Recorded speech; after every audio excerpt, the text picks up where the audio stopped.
नमस्कार शेतकरी बंधूंनो, मी विजय कुमार तासगाव यश ॲग्रोला पुन्हा एकदा आपल्या सगळ्यांचं कमीत कमी खर्चात दर्जेदार उत्पादन काढण्यासाठीचा जो संवाद आहे त्या संवादात आपल्या सगळ्यांचं स्वागत करतो. आपण डाळिंब या विषयावर कमीत कमी खर्चात दर्जेदार उत्पादन काढण्याचा प्रयत्न करतोय. पाठीमागच्या व्हिडिओमध्ये आपण आंबेबहार, मृगबहार आणि हस्तबहार या विषयावर चर्चा केली. आज आपण डाळिंबाच्या विश्रांतीच्या पिरियडमध्ये काय काम करावं या विषयावर संवाद साधण्याचा प्रयत्न करतोय. डाळिंब बागायतदार बंधूंनो, आपलं डाळिंब खूप सुंदर येते. देशातल्या सगळ्यात चांगलं डाळिंब आपल्या सांगोला आटपाडी भागात तयार होतं. हा निसर्गाने दिलेला आपल्याला देण आहे. ज्या पद्धतीनं जगातली सगळ्यात चांगली द्राक्षे कुठं तयार होत असतील ना, तर ती पळशी आणि पळशीचा जो जाधव मळा म्हणून जो वरच्या घाटमाथ्याकडचा जो भाग आहे ना, तिथं जगातली कॅलिफोर्निया, ऑस्ट्रेलिया, पेरू, चिली या देशांच्या पेक्षा सुद्धा जगातली सगळ्यात चांगली द्राक्षे तयार होतात ती त्या भागात होतात. बागायतदार बंधूंनो, डाळिंबाचं सुद्धा असंच आहे.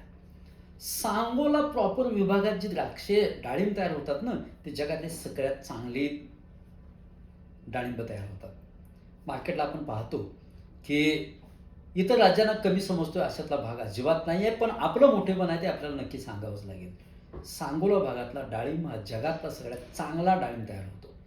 त्यामुळं तो डाळिंब जर आपण कमीत कमी खर्चात रेसिड्यू फ्री जर तयार केला, तर ते एक डाळिंब किमान आहे ह्या वातावरणात जवळजवळ 90 दिवसापर्यंत ते डाळिंब आरामात जसंच्या तसं आहे ह्या वातावरणात टिकू शकतं.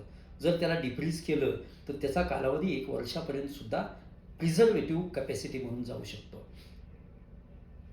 तुझं आहे तुझं पाशी, आपल्याकडं खूप क्षमता आहे आणि ते पिकवण्याचं कष्टसुद्धा आपल्याला करण्याची तयारी खूप चांगली आहे.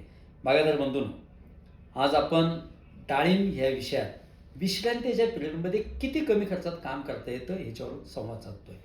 पहिलं काम करा, पानदेठ आणि माती परीक्षण करून घ्या. माती परीक्षण करून घेतल्यानंतर जो आपण छाटणीचा अगोदरचा डोस आहे तो आपण तिथं देतोय. ह्या काळात किमान 7 ते 8 दिवसातून सुरुवातीच्या फवारण्या थोड्या जास्त होतील, पण त्या अत्यंत महत्त्वाच्या आहेत. रोगकिडीवरचा खर्च आपला नक्की कमी असेल, पण न्यूट्रिशन बॅलन्स आपण चांगला ठेवण्याचा प्रयत्न करू. ह्या विश्रांतीच्या पिरियडमध्ये आपण 0,5234 प्रति लिटर पाण्याला 5 ग्रॅम आणि ग्रीन कॉम्बी प्रति लिटर पाण्याला 2 ग्रॅम असे आपण एक स्प्रे घ्यायचा आहे. ह्याच्यात दर 8 ते 10 दिवसातून किमान 3 ते 4 फवारण्या आपण घेण्याचा प्रयत्न करूया विश्रांतीच्या पिरियडमध्येच. ह्यात एक अत्यंत महत्त्वाची गोष्ट अशी करा की बुरशीनाशक आणि कीटकनाशक जे आपण वापरतोय त्यातच हे मिसळून फवारणी दिली तरी सुद्धा चालेल. आपला जो मॅजिक स्प्रे आहे तो वारंवार 3 ते 4 वेळा दिला तरी चालेल. एका स्प्रेचे जास्तीत जास्त एकराला जास्तीत जास्त 400 ते 500 रुपये फक्त खर्च येईल, त्याच्यापेक्षा जास्त खर्च येणार अजिबात नाही आहे. ह्या मॅजिक स्प्रे म्हणजे पुन्हा एकदा सांगतो, 100 लिटर पाणी, 50 ग्रॅम बोरसूत, 100 gram blue copper, 200 gram M45, ह्यातच 0,34 प्रति लिटर पाण्याला 100 लिटर पाण्याला 300 ते 500 ग्रॅम आणि ग्रीन कॉम्बी 200 ग्रॅम असा स्प्रे तयार करा. त्यात एखादं कीटकनाशक टाकणार असला तरी टाका. फक्त हा स्प्रे घेताना नवीन फुटी निघणार नाहीत एवढी काळजी घ्या. फुटी निघाल्या तर त्या थांबल्या पाहिजेत. पाण्याचा थोडासा हलकासा ताण द्या.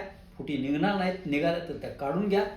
डायरेक्ट सूर्यप्रकाश पडेल तो वेलाच्या झाडाच्या मधल्या भागात पडेल, म्हणजे मधल्या भागात सुद्धा म्हणजे जे खोड आहेत मधली ती सुद्धा थोडीशी उन्हात येतील अशा पद्धतीनं छाटणी करण्याचा प्रयत्न करा. म्हणजे ते जे शूट निघतील तेवढ्यापुरतं काढून घ्या.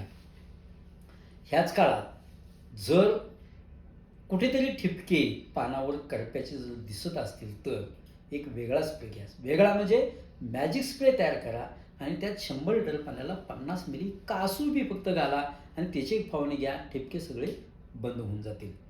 बागायतदार बंधूंनो, पुढच्या महिन्यात जर आपल्याला बहार धरायचा असेल तर कुठल्याही परिस्थितीत बाग लीक होणार नाही याची काळजी घ्या.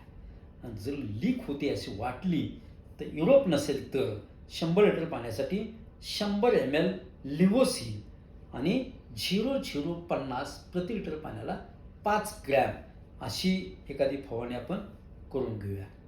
ह्याच काळात जर कुठंतरी मावा दिसत असेल तर ह्यातच एखादं माव्यासाठीचं रोगर किंवा आसाटाप अशी जरी एखादी फवारणी घेतली तरी सुद्धा चालते, पण कुठल्याही परिस्थितीत ह्याच्यावर कोणताही रोग आणि किडी येणार नाही एवढी काळजी घ्या. पण 0,32 आणि ग्रीन कॉम्बी मात्र त्या पानांच्यावरती जास्त पडलं पाहिजे एवढी जर काळजी आपण घेतली तर पुढचा भाग आपण छाटणीच्या काळात अत्यंत चांगल्या पद्धतीनं धरण्याचा प्रयत्न करूया.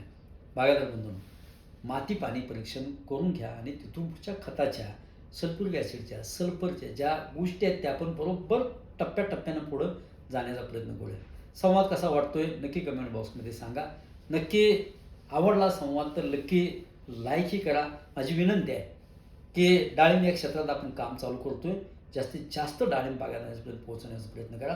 कमीत कमी खर्चात खतरनाक डाळिंब आणण्याचा नक्की आपण प्रयत्न करूया. धन्यवाद.